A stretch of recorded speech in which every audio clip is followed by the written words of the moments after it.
వాళ్ళ చెల్లెళ్ళి ఒక ఉత్తరం పట్టుకొచ్చింది. అది చిచి నా నోటితో నేను చెప్పలేను, మీకు అర్థమే ఉంటుంది కదా. మొగుడు పోయి మొండేడుస్తుంటే రంకు మూడిసి రాయిసిరినట్టు ఈ చుట్టాలందరూ వచ్చి ఎదవ శార్కాశములు ఎటకారంలో సచ్చిన పోని ఇంకెంతసేపు చంపుతారండి. చేస్తా పెదవులు వాళ్ళని కాదు దాన్ని అనాలి. ఒసే నువ్వు ఎక్కడున్నా పట్టుకుంటా, నీ అంతు చూస్తా. నాకు తను ఏదో వాళ్ళు మూవీ ప్రొడ్యూస్ చేస్తున్నారు, I you interested in acting అని టెక్స్ట్ చేయడం జరిగిందండి. అతనే టెక్స్ట్ చేశారు, ఫస్ట్ అతనే అప్రోచ్ అయ్యారు. రాజేష్, లాయర్ రాజేష్ అని ఉంది, అడ్వకేట్ రాజేష్ అని ఉంది దానిపైన. సో నేను అడ్వకేట్ని, ఏమైనా ప్రాబ్లమ్స్ ఉన్నా చెప్పండి అని అన్నారు. అప్పటికి కూడా ఇంకా నేను కళ్యాణ్ సార్తో మాట్లాడలేదు. అయినా నేను ఆ కేసు గురించి చెప్పి లేదా నా కేసు గురించి మాట్లాడాలని అయితే జరగలేదు. తర్వాత కళ్యాణ్ సార్ వచ్చారు, మేము కళ్యాణ్ సార్ త్రూనే వెళ్తున్నాము. అండ్ నా కేసు గురించి నేను మాట్లాడడమో, కేసు టేకప్ చేయాలనో, నా కేసు గురించి మాట్లాడాలి అని అయితే నేను అతనితో మాట్లాడలేదండి. మరి నేను ఫార్వర్డ్ చేసిన మెసేజ్ అందరికీ వచ్చినట్టే తనకే వెళ్ళింది. ఆ మెసేజ్ పంపించిన తర్వాత కూడా నేను అతనితో కాల్ కూడా ఏం మాట్లాడలేదు. పొద్దున లేచేసరికి నాకే షాకింగ్ గా ఉంది. ఈ కాల్స్ చూడడం కానీ, అతను లెటర్ చూడడం కానీ, మరి అతను ఎందుకు వెళ్లారో, దేని గురించి వెళ్లారో నాకు తెలియదు. ఆయన నాతో మాట్లాడినప్పుడైతే నాకు చెప్పారు, అండ్ గ్రౌండ్స్ లో నీ కేసు నిలవదు, నీకు అన్ని తప్పుడు సెక్షన్స్ పెట్టారు అనుకుంటూ అయితే నాకు చెప్పారు. అది మరి నేను బ్లాక్మెయిల్ గా తీసుకోవాలో లేకపోతే నా మంచి కోరి చెప్పారో నాకు తెలియదు. నేను మంచి కోరుతున్నానని చెప్పుకుంటూనే నాకు ఆల్రెడీ డిప్రెస్డ్ గా ఉన్న నేను ఇంకా మా మాటలకి ఇంకొంచెం నేను డిప్రెస్ అయ్యాను. ఎందుకు ఆత్మహత్య చేసుకోవాలని అనుకున్నారు? ఏం జరిగింది? ఆల్రెడీ మీరు ఫైట్ చేస్తున్నారు, పోలీస్ స్టేషన్ లో కంప్లైంట్ ఇచ్చారు, కేసు కూడా నమోదైంది. అయినప్పుడు కూడా మీరు సూసైడ్ ఎందుకు చేసుకోబోయారు? నాకు ఈ ప్రపంచంలో అన్నిటికంటే ఎక్కువ రాజేనండి. ఆ రాజు కోసమే నేను ఫైట్ చేస్తున్నాను. వస్తాడో రాడో తెలీదు, వస్తాడని నమ్మకంతో ఫైట్ చేస్తున్నాను. నా ప్రేమ నిజమైతే వస్తాడు అన్న ఒక హోప్ తోనే ఉన్నాను. అలాంటి ఒక టైంలో నేను వచ్చి ఫైట్ చేస్తుంటే రాజని నేను చూడాలో, లేకపోతే ఇటు సొసైటీ చేసే మాటలకి చూడాలో, థంబ్నెయిల్స్ చూడాలో, కమెంట్స్ చూడాలో, ఇవన్నీ నేను తట్టుకోలేకపోతున్నాను. దీనికి తోడు ఈ లాయర్ నేను మాట్లాడిన మాటలకి వాళ్ళ పేరెంట్స్ అప్రోచ్ అయ్యారంట. మరి వాళ్ళ పేరెంట్స్ త్రూ చూస్తున్న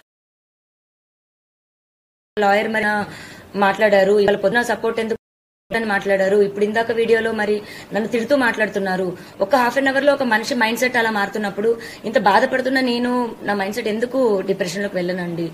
10 సంవత్సరాల నుంచి ఒక మనిషి పొద్దున లెగిస్తే సాయంత్రం నా లాస్ట్ చూపు అతను అవుతాడు. ఇంట్లో ఎంటీ ఇల్లు అయింది నా హౌస్. ఫస్ట్ కంప్లైంట్ లో మీరు రాజ్ తరుణ్ పైన చర్యలు తీసుకోకుండా తను నాతో కలిసి ఉంటే చాలు అని అన్నారు. సెకండ్ కంప్లైంట్ లో తను నన్ను ఇల్లీగల్ గా ఇట్లా వాడుకుని వదిలేశాడు అంటున్నారు. ఇప్పుడు కూడా మీరు రాజ్ తరుణ్ తో కలిసి ఉండాలని అంటున్నారు, మళ్ళీ పోలీస్ కేసులు పెడతా ఉన్నారు. కలిసి ఉండాలని పోలీస్ కేసు పెట్టడం కాదండి. పోలీస్ కేసు ఫస్ట్ నేను మాల్వి మల్హోత్రా వాళ్ళ తమ్ముడి పైన పెట్టాను. నన్ను బెదిరించారు. అది కూడా ఇంకా కంప్లైంట్ ఒక్కసారికి రాలేదండి. ఇప్పుడు వాళ్ళు ఉన్న 6 మంత్స్ అంటే నాకు విషయం తెలిసిన 6 నెలల తర్వాత ఇంకా నేను భరించలేక బయటికి రావడం జరిగింది. ఆ స్టేజెస్ ఎలా దాటిందంటే ఇంకా లాస్ట్ మాకు తిండి కావాలని అడిగితే అతనికి ఫోన్ చేస్తే ఆవిడ ఎత్తడం గానీ, మా పరిస్థితి మేము చెప్తే ఆవిడ వెయ్యమని చెప్తే అతను డబ్బులు వేయడం, అది ఇంకా పీక్స్ కి వెళ్ళిపోయింది. ఇప్పుడు మీ అందరికీ నేను ఓపెన్ గా ఎక్స్ప్లెయిన్ చేయాలంటే రోజుకో విషయం బయటకు వస్తుంది. ఆ బయటకు వచ్చిన విషయం కూడా రోజుకొక ట్విస్ట్ అని మీరు వేస్తుంటారు. ఇది ఒక్క రోజుది కాదండి, సంసారంలో ఇంకా అందరికీ జరిగినట్టే జరుగుతాయి. అండ్ ఆ మనిషి కావాలి అని అడిగాను నేను, అంతే. ఇప్పుడు పలానా రాజ్ తరుణ్ పైన కంప్లైంట్ పెట్టాలనలేదు, మాల్వి మల్హోత్రా పైన వాళ్ళ తమ్ముడి పైన పెట్టాను. వాళ్ళిద్దరితో నీకేం సంబంధం అన్న దగ్గర అఫ్ కోర్స్ రాజ్ పేరు చెప్పాలి. అలా అక్కడ రాజ్ తరుణ్ పేరు అనేది వచ్చింది కానీ రాజ్ తరుణ్ పైన కంప్లైంట్ పెట్టాలని నేను అనుకోలేదు. ఫస్ట్ కంప్లైంట్ పెట్టినప్పుడు అది రాసిచ్చాను. ఆ రాసిచ్చిన దాంట్లోని మాల్వి మల్హోత్రా చార్ట్ చూపించి రాసిచ్చాను నేను. అలాగే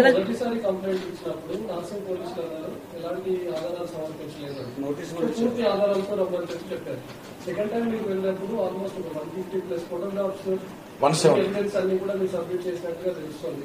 ఇప్పుడు నార్సింగ్ పోలీసులు ఏ విధంగా వ్యవహరిస్తున్నారు? రాజ్ తరుణ్ కాంటాక్ట్ అవుతున్నామని ఏమైనా చెప్తున్నారా? రాజ్ తరుణ్ పైన కేసెస్ పెట్టామని ఏమైనా చెప్తున్నారా? రాజ్ తరుణ్ అందులో తీసుకుంటామని అసలు నార్సింగ్ పోలీసులు ఏం చెప్తున్నారు? నేను ఫస్ట్ కంప్లైంట్ పెట్టినప్పటికీ ఈవినింగ్ 7-8 అయిపోయిందండి. సో నాకు రిసిప్ట్ ఇవ్వడం గానీ అవేమీ జరగలేదు. అఫీషియల్ గా నేను రిసిప్ట్ కలెక్ట్ చేసుకున్నాక పోనీ ఎఫ్ఐఆర్ అన్నది దానికో ఎవిడెన్స్ అన్నది ఇస్తాము.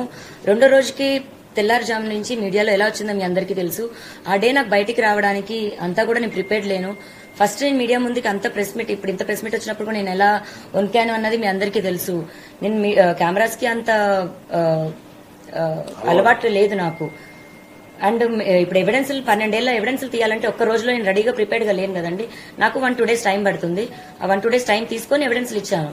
మీరు అడ్వకేట్ రాజేష్తో చాలా సార్లు కాల్ చేశారు. ఆయన ఫోన్ లిఫ్ట్ 20 నిమిషాల పాటు సుదీర్ఘంగా కేసు గురించి చర్చించారని అంటున్నారు. చాలా సార్లు కాల్ చేయడం ఏం జరగలేదండి, ఒక్కటే కాల్ జరిగింది. అండ్ అతను నాకు ఫస్ట్ ఎవరు ఫస్ట్ అప్రోచ్ అయింది తనే అండి. నాకు అప్రోచ్ అయింది కూడా మూవీ అని, మీరు యాక్టింగ్ అంటే ఇంట్రెస్ట్ అని అప్రోచ్ అయ్యారు. లేదండి నాట్ ఇంట్రెస్టెడ్ అని చెప్పాను. తర్వాత నేను అడ్వకేట్ అని చెప్పారు. కంటిన్యూ అవుతుంటే మీరు రాజస్థాన్తో మాట్లాడి మద్యం మత్తులో లావణ్య అని ఒక ఆడియో బయటకు వచ్చింది. దాని మీద మీరు ఏం చెప్తారు? ఎప్పటిది అసలు ఆడియో? ఇప్పుడు మళ్ళీ నా పోరాటం ఒకటవుతుంటే ఈ ఒకదానిపైన ఒకటి లేదండి. అది లాస్ట్ ఇయర్ సెప్టెంబర్ దండి ఆడియో. అది లాస్ట్ ఇయర్ సెప్టెంబర్ నుంచే నేను మెంటల్ గా ఇల్లని ప్రూవ్ చేయాలి అని ట్రై చేస్తున్న టైంలోని 3 రోజులు నాతో అతను చేసిన ఏదైతే బిహేవియర్ ఉందో అప్పుడు నేను ఇంకా తట్టుకోలేక బర్స్ట్ అయ్యి నేను రియాక్ట్ అయ్యి నేను అలా అతను నాకు చేసిన బిహేవియర్